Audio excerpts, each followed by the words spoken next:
ये report greater Noida के उस हादसे से मुताल्लिक है जिसमें 27 साल सॉफ्टवेयर इंजीनियर युवराज मेहता की जान चली गई। 4 दिन बाद इनकी कार को पानी से भरे गड्ढे से निकाला गया। ताहम इस वाक़े ने अब तक कई संगीन सवालात को उजागर किया है। हादसा घनी धुंध के दौरान पेश आया जब युवराज मेहता की गाड़ी सड़क से फिसलकर तकरीबन 70 फुट गहरे पानी से भरे गड्ढे में गिर गई। अहले खाना और आईनी शाहिदीन के मुताबिक हादसे के बाद युवराज जिंदा थे और इन्होंने मदद के लिए आवाज़ें भी लगाईं। इन्होंने अपने वालिद को फ़ोन कॉल करके अपनी हालत से आगाह किया। इल्ज़ाम आयद किया जा रहा है कि जिस मुकाम पर यह हादसा हुआ वहाँ ना तो मुनासिब बैरिकेडिंग मौजूद थी और ना ही वार्निंग रिफ्लेक्टर्स लगाए गए थे।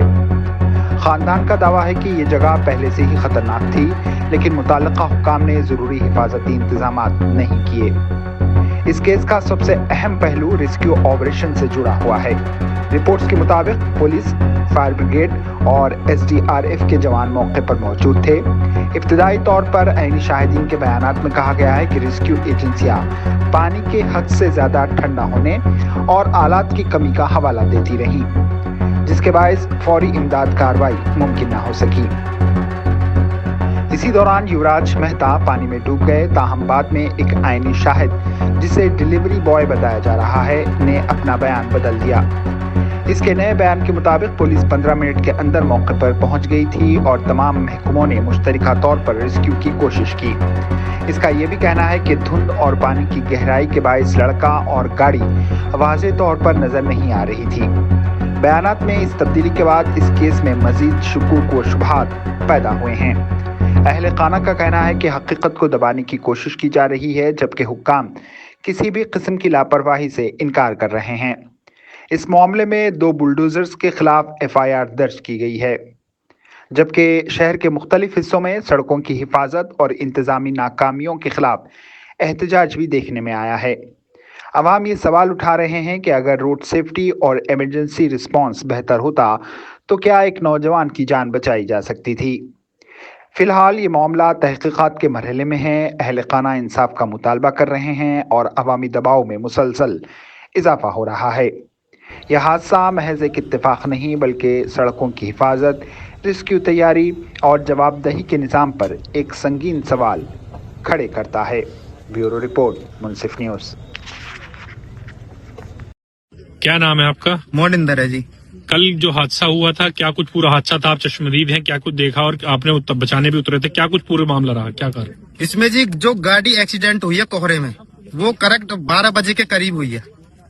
गाड़ी गिरने के बाद पानी में लड़का 1 घंटा से 2 घंटे, लगभग 1 घंटा 45 मिनट तक लड़के ने खूब अपने बचाने की गुहार लगाई है कि भाई मुझे बचा लो, किसी भी तरीके से बचा लो। मौके पे पुलिस भी थी एंड SDRF भी थी और अग्नि विभाग वाले भी थे, फायर ब्रिगेड वाले भी थे। किसी ने उसकी मदद नहीं करी। बोल रहे थे ठंडा पानी है, हम नहीं जाएंगे अंदर, इसमें सरिया है अंदर, हम नहीं जाएंगे। ठीक है जी। इस मौत का जिम्मेदार सच्चाई बताए तो सरकारी महकमा है। ठीक है जी। जब मैं आया हूँ 1:45 पे यहाँ आया हूँ, मैंने आके देखा है तो SDRF वाले सिड्डी पे बैठ के बोल रहे थे कि इसमें ठंडा पानी है, सरिया, हम अंदर नहीं जाएंगे। तो लड़का मुझसे 10 मिनट पहले ही डूबा था। मैं बोला तुम बाहर आओ, मैं जाऊंगा अंदर। वो बाहर आए, मैंने अपने कपड़े उतारे, मैंने कमर पे अपने पर रस्सा बांधा और कम से कम 50 मीटर अंदर गया मैं, और कम से कम 30 मिनट मैंने वो लड़का ढूंढा अंदर इस पानी में। रात 1:45 बजे 30 मिनट तक मैंने वो लड़का ढूंढा। ना तो मुझे गाड़ी मिली, नहीं मुझे लड़का मिला। फिर ढूंढने के बाद मैं आ गया और आपके उसके बाद 5:30 बजे मैं यहाँ से गया हूँ। 5:30 बजे तक ना ही तो लड़का निकला था, ना ही गाड़ी निकली थी। उसके बाद मैं क्या कहूँ कि मैं तो अपने घर चला गया था और मुझे कुछ नहीं पता इसके बारे में। नमस्कार जी, मेरा नाम मोनिंदर, मैं नोएडा सेक्टर 150 के रहने वाला हूँ।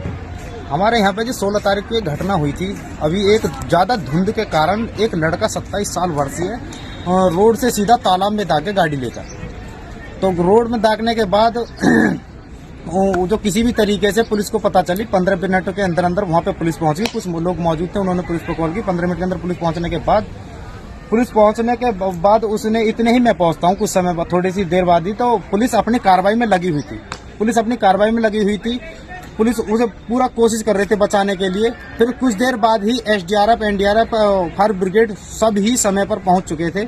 लेकिन ज्यादा धुंध होने के कारण तालाब में ना तो लड़का दिख रहा था ना गाड़ी दिख रही थी। लेकिन लड़का इतने उन्होंने पूरी मशक्कत के बाद लगभग कुछ समय बाद ही उसे बहुत जल्दी रेस्क्यू कर लिया था लड़के को। नोएडा सेक्टर 150 की घटना है ये, 16 तारीख की रात की है जी। मेरे भाई से बहुत बातें होती थी एंड मैं बहुत क्लियरली इसको स्टेटमेंट में बोलना चाहूँगा इस बात में, ठीक है। हम शायद चैट्स वगैरह में व्हाट्सएप पे आप देख सकते हैं। तो वो बहुत ही ज़्यादा इस चीज़ में था कि इंडिया के अंदर डेवलपमेंट, इंडिया के अंदर प्रिकॉश सेफ्टी मेजर्स बिल्कुल नहीं है। उनकी दीदी खुद यूके सेटल्ड है, तो उन्हें पता था, तो वो भी खुद सोचते थे कि कहीं ना कहीं भी एक टाइम पे आके हम लोग सेटल, हम यूएस पापा के शादी वादी के बाद हम चले जाएंगे। वो खुद कहते थे कि यहाँ पे ना सड़कें हैं, ना फैसिलिटीज़ है, टैक्सेस इतने ज़्यादा पे करने होते हैं, हर चीज़ दिख रहा था उन्हें, ठीक है। तो बट ठीक है, उनके फादर ने अकेले थे, मॉम उनकी नहीं थी, तो फादर के लिए ही रुके हुए थे कि ठीक है हम आराम से रुकेंगे, करेंगे। और जिस तरह से मेरे भाई की जान गई है वो बिल्कुल सही कह रहा था। उसे बहुत पहले ही समय निकल जाना चाहिए था, और वो वैसे भी बहुत कम सोशली बाहर जाता था। वो अपने काम से काम रखता था, अपने घर आता था, फादर को टाइम पूरा देता था वो, ठीक है, अपनी बहन से बात करता था, और कभी भी कार के टाइम पे वो बात नहीं करता था। और फॉग वगैरह पे मैं खुद इसका गवाह हूँ। हम 1-2 महीने पहले हम इसी रोड पे गए, फॉग भी था, तो ही वॉज अ पर्सन की नेट let's slow down, let's there is a fog, हमें कुछ दिख नहीं रहा है। आप किसी भी इंसान को रात को ले आकर यहाँ फॉग है तो वो भगा ही नहीं सकता है। जो बार बार कहा जा रहा है गाड़ी बहुत तेज़ थी और बाहर हो गई, अगर गाड़ी बहुत तेज़ होती तो मुझे लगता है वो नदी ही पार कर जाती है, स्पीड से ज़्यादा जाती है तो। और अब ये कहा जा रहा है, उस वक्त ये कहा जा रहा था गाड़ी बहुत दूर थी, लेकिन अब अगर देखेंगे तो यहाँ बांधा जा रहा है।